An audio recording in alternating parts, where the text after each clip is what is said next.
Hello दोस्तों, स्वागत है आपका हम सबके यूट्यूब चैनल आरएस नोट्स पर। और आशा करता हूं दोस्तों आप सब स्वस्थ होंगे, मस्त होंगे।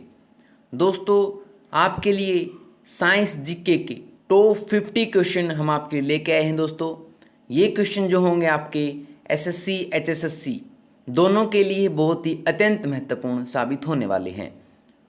तो आप साथ के साथ जवाब देते चलिएगा और हमें कमेंट करके भी ज़रूर बताइएगा कि आपके कितने जवाब दोस्तों सही मिले। ठीक है दोस्तों, तो आइए 50 प्रश्नों का मॉक टेस्ट शुरू करते हैं। पहला प्रश्न है साइंस का कि लिटमस विलेन जो बैंगनी रंग का रंजक होता है किस पदार्थ का बना होता है। आपके ऑप्शन है कवक, लिचेन, जिम्नोस्पर्म या इनमें से कोई नहीं। जो लिटमस होता है दोस्तों वो होता है लिचेन का बना हुआ। ऑप्शन बी इसका एग्जैक्ट जवाब होगा दोस्तों। ठीक है, आगे चलते हैं। क्वेश्चन नंबर दूसरा, निम्नलिखित में से कौन द्विक्षारीय अम्ल है। तो ए बी सी डी आपके 7 ऑप्शन है दोस्तों।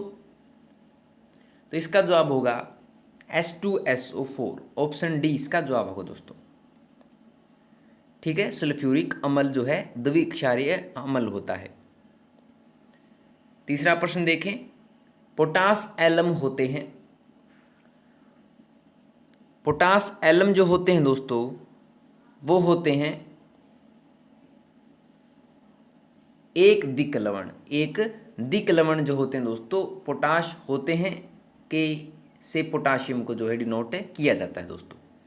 ठीक है, आगे बढ़ते हैं। चौथा क्वेश्चन, निम्नलिखित अम्लों में से कौन प्रबल अम्ल है। ऑप्शन आपके सामने 4, तो इसका सही जवाब होगा दोस्तों ऑप्शन सी सल्फ्यूरिक अम्ल जो है H2SO4 जो है एक क्या है, प्रबल अम्ल है। ठीक है दोस्तों, आगे है निम्नलिखित में से कौन क्षारक नहीं है। क्षारक जो होता है दोस्तों उसमें OH मिलता है, O मिलता है, उसे क्षारक कहा जाता है। जिसमें हाइड्रोक्साइड आयन होता है उसे क्षारक कहा जाता है। तो KH में OH है, एल्यूमिनियम हाइड्रोक्साइड में है और ZNO में O है दोस्तों। लेकिन NaCl में जो है एक क्षारक OH लवण नहीं है, तो इसलिए NaCl यानी नमक जिसे कहा जाता है साधारण भाषा में, ये क्षारक नहीं। ऑप्शन बी इसका जवाब होगा दोस्तों। आगे बढ़ते हैं, सभी धातु कार्बोनेट एवं हाइड्रोजन कार्बोनेट अम्ल के साथ अभिक्रिया करके क्या बनाती है। तो क्या बनाती है दोस्तों, ये बनाती है संगत लवण, कार्बन डाइऑक्साइड और जल, तीनों ही बनाती हैं। ऑप्शन डी इसका जवाब होगा ये सभी। ठीक है दोस्तों, आगे बढ़ते हैं। अगला प्रश्न देखें, हाइड्रोजन युक्त सभी यौगिक होते हैं। तो हाइड्रोजन युक्त सभी यौगिक होते हैं दोस्तों, बार बार पूछा गया प्रश्न है, इसका जवाब होगा ए अम्लीय। ठीक है दोस्तों, अम्लीय इसका जवाब होगा। आगे बढ़ते हैं। 8वां क्वेश्चन, एथेन का आणविक सूत्र C2H6 है, इसमें कितने सहसंयोजक आबंध होते हैं दोस्तों। तो ये पाए जाते हैं दोस्तों 7 सहसंयोजक आबंध इसमें पाए जाते हैं एथेन में दोस्तों, याद रखिए। ठीक है, आगे है सरलतम हाइड्रोकार्बन कौन सा है दोस्तों। सरलतम हाइड्रोकार्बन बार बार पूछा गया प्रश्न दोस्तों, एसएससी में HSSC में पूछा गया था। तो ये है दोस्तों मीथेन, जिसे CH4b कहा जाता है अपनी रासायनिक भाषा में। ठीक है, आगे बढ़ते हैं। सिल्वर क्लोराइड का रंग क्या है। AgCl जिसे कहा जाता है रासायनिक भाषा में। तो इसका रासायनिक नाम AgCl है और इसका रंग जो होता है दोस्तों वो होता है श्वेत, यानी सफ़ेद रंग का ये पाया जाता है सिल्वर क्लोराइड दोस्तों। ठीक है, आगे बढ़ते हैं। निम्नलिखित में से कौन सी एक दहन अभिक्रिया है। तो ये है दोस्तों ऑप्शन सी पेट्रोल का जलना एक दहन अभिक्रिया है दोस्तों, याद रखिएगा। ठीक है, आगे देखिए, एसिटिक अम्ल का प्राकृतिक स्रोत निम्नलिखित में से कौन सा है। तो एसिटिक का प्राकृतिक स्रोत जो है वो है दोस्तों सिरका। ऑप्शन बी इसका जवाब होगा। ठीक है, संतरे में जो पाया जाता है दोस्तों टार्टरिक होता है इमली में। टार्टरिक होता है, टमाटर में ऑक्जेलिक होता है दोस्तों। ठीक है, याद रखिएगा। आगे है, इलेक्ट्रॉन के साथ स्थानांतरण से बने यौगिक कहलाते हैं। इसे कहा जाता है दोस्तों, ये कहा जाता है ऑप्शन बी विद्युत संयोजी, जिन्हें कहा जाता है। ठीक है, आगे प्रश्न देखें। निम्नलिखित समीकरण है H2+Cl2 2HCl। तो निम्नलिखित समीकरण क्या है दोस्तों? तो ये है एक संयोजन अभिक्रिया, क्योंकि यहाँ पर संयोग हो रहा है दोस्तों हाइड्रोजन और क्लोरीन का HCl में। ठीक है दोस्तों, हाइड्रोक्लोरिक अम्ल में इसका संयोजन हो रहा है। ऑप्शन 20 का जवाब होगा, एक संयोजन अभिक्रिया है। ठीक है, आगे बढ़ते हैं। 15वां क्वेश्चन देखें। निम्न में से कौन सा उत्पाद लेड नाइट्रेट को गर्म करने का पर प्राप्त होता है? तो प्राप्त होता है दोस्तों ऑप्शन डी नाइट्रस ऑक्साइड और ऑक्सीजन। ऑप्शन डी इसका जवाब होगा। NO2 और O2 जो है लेड नाइट्रेट को गर्म करने पर प्राप्त होते हैं, याद रखिएगा। आगे बढ़ेंगे। अगला प्रश्न, श्वसन किस प्रकार की अभिक्रिया है? बार बार आता है दोस्तों प्रश्न। तो श्वसन जो है दोस्तों वो उपचयन प्रकार की अभिक्रिया होती है, उपचयन। ठीक है, याद रखिएगा। आगे है, बेकिंग सोडा का रासायनिक नाम क्या है? बार बार पूछा जाता है प्रश्न दोस्तों। बेकिंग सोडा का रासायनिक नाम जो है दोस्तों वो है NaHCO3 सोडियम हाइड्रोजन कार्बोनेट, जिसे कहा जाता है। ठीक है, आगे बढ़ेंगे। किसी लाल तप्त आयन पर जलवाष्प प्रवाहित करने पर कौन सा यौगिक प्राप्त होता है? तो ये प्राप्त होता है दोस्तों ऑप्शन सी Fe3O4 फेरस सल्फेट, जिसे कहा जाता है फेरस ऑक्साइड। आगे बढ़ेंगे। इथोलिन में कार्बन कार्बन के बीच दो आमद मौजूद हैं, जिनमें क्या होता है? इन दोनों में जो है दोस्तों सिग्मा आबंध पाया जाता है, याद रखिए। ऑप्शन 20 का जवाब होगा। ठीक है, आगे लवण Na2CO3 सोडियम बाइकार्बोनेट का जलीय विलयन pH कितना होता है? तो ये होता है दोस्तों 7। ऑप्शन ए इसका जवाब होगा। ठीक है, बढ़ते हैं आगे। एसिटिक अम्ल का IUPAC नाम क्या है? एसिटिक अम्ल का जो है दोस्तों IUPAC नाम है मैथेनिक अम्ल। ऑप्शन 20 का जवाब होगा। ठीक है, बढ़ते हैं आगे। ऑक्सैलिक अम्ल का प्राकृतिक स्रोत निम्नलिखित में से कौन सा है? दोस्तों मैंने पीछे भी बताया था, ऑक्सैलिक अम्ल किसमें पाया जाता है? ये पाया जाता है दोस्तों टमाटर में। ऑप्शन 20 का जवाब होगा दोस्तों। बार बार पूछा जाता है प्रश्न, याद रखिए। आगे है, निम्नलिखित में से कौन से एक से अधिक अम्लीय लवण बनाएगा?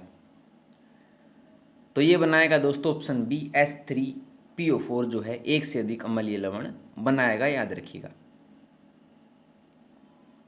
ठीक है, बढ़ते हैं आगे। जल के अम्लीय एवं क्षारीय विलयन किसके कारण विद्युत के सुचालक होते हैं?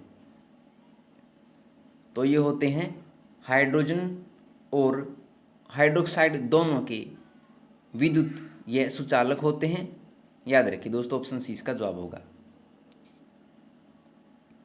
आगे बढ़ते हैं। निम्न में से कौन से धातु ठंडे जल से विक्रिया कर धातु के हाइड्रोक्साइड बनाएंगे? तो धातु का हाइड्रोक्साइड बनाएंगे दोस्तों सोडियम एवं पोटेशियम। ऑप्शन ए इसका जवाब होगा। ठीक है, बढ़ते हैं आगे। कार्बोनिल समूह को सूचित किया जाता है, तो ये किया जाता है दोस्तों ऑप्शन सी द्वारा, कार्बन मोनो ऑक्साइड द्वारा CO, जिसमें एक आबंध पाया जाता है, याद रखिएगा। आगे इथाइल अल्कोहल का अणु सूत्र होता है, तो ये होता है दोस्तों C2H5OH। इथाइल अल्कोहल का अणु सूत्र होता है C2H5OH, याद रखिए। आगे हमारे शरीर में pH कितने परास के बीच कार्य करता है? Most important question. हमारे शरीर का pH मान कितना होता है दोस्तों? ये होता है 7 से 7.8 के बीच में। ऑप्शन 20 का जवाब होगा। बढ़ते हैं आगे। निम्नलिखित में से कौन विजातीय यौगिक है? विजातीय यौगिक है दोस्तों option D plaster of Paris. Plaster of Paris जिसे कहा जाता है विजातीय यौगिक है। ठीक है, विजातीय मतलब इनमें विषम कौन सा? चूना पत्थर, खड़िया, संगमरमर, एक प्रकार के पत्थर होते हैं दोस्तों, लेकिन प्लास्टर ऑफ पेरिस जो रासायनिक पत्थर नहीं होता है दोस्तों, ये एक यौगिक होता है। ठीक है, आगे निम्न में कौन सही है दोस्तों? ये है Na2CO3.10H2O, ये सही है दोस्तों। ठीक है, आगे सोडा अम्ल अग्निशामक में किसका प्रयोग किया जाता है? तो ये किया जाता है दोस्तों सोडा अम्ल अग्निशामक में option C sodium hydrogen carbonate का। ऑप्शन सी इसका सही जवाब होगा। आगे बढ़ते हैं, अगला प्रश्न, तत्वों को त्रिक के रूप में किस वैज्ञानिक द्वारा व्यवस्थित किया गया? तत्वों को जो है दोस्तों त्रिक के रूप में जो है डोबरानेर द्वारा जो है व्यवस्थित किया गया था। ऑप्शन बी इसका जवाब होगा। बढ़ते हैं आगे, अपच का उपचार करने के लिए निम्न में से किस औषधि का उपयोग होता है? अपच जो होती है दोस्तों उसमें किया जाता है एंटासिड का। ऑप्शन सी इसका जवाब होगा, जिसमें आपने इनो देखा होगा। इनो नींबू पानी जो है एंटासिड होते हैं जिसमें अपच का उपचार हो जाता है जिससे। आगे बढ़ते हैं, निम्न में से कौन सा युगल विस्थापन अभिक्रिया प्रदर्शित करता है? तो ये करता है दोस्तों AgNO3 विलीन एवं कॉपर धातु जो है विस्थापन अभिक्रिया प्रदर्शित करेगा। ऑप्शन डी इसका जवाब होगा दोस्तों। आगे, which of the following compounds does not react with NaHSO3? तो इसका जवाब होगा दोस्तों ऑप्शन बी C6H5COCS3। ठीक है दोस्तों, जो कि NaHSO3 से कोई भी अभिक्रिया नहीं करेंगे उसका नाम है C6H5COCS3। ठीक है, आगे है 1-ब्यूटेन के ओजोनाइड के हाइड्रोलिसिस के उत्पाद हैं। तो ये है दोस्तों option C propanal and methanol. Option C इसका जवाब होगा। आगे है, निम्न में से कौन सा एक नॉन क्रिस्टलाइन या अनाकार है? तो ये है दोस्तों ग्लास। ऑप्शन सी इसका जवाब होगा। आगे, सोडियम क्लोराइड क्रिस्टल में सोडियम आयन के आसपास कितने क्लोराइड आयन होते हैं? तो ये होते हैं दोस्तों 6। ऑप्शन सी इसका बिल्कुल सही जवाब होगा। आगे है, सल्फर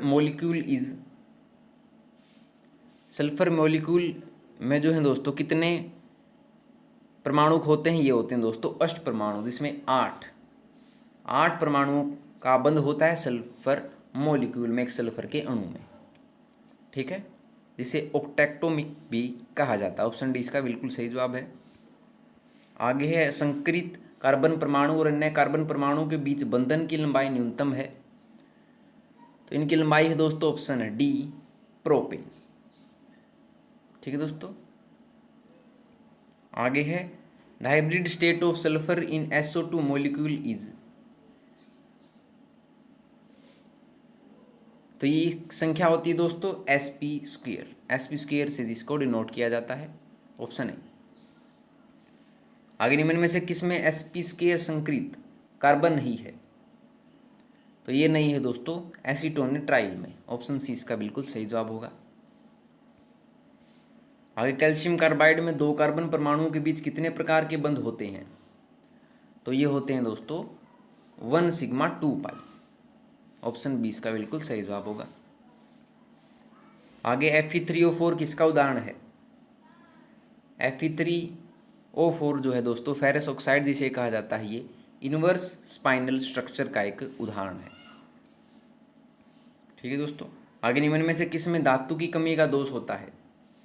तो ये होता है दोस्तों FeO में, यानी फेरस ऑक्साइड में।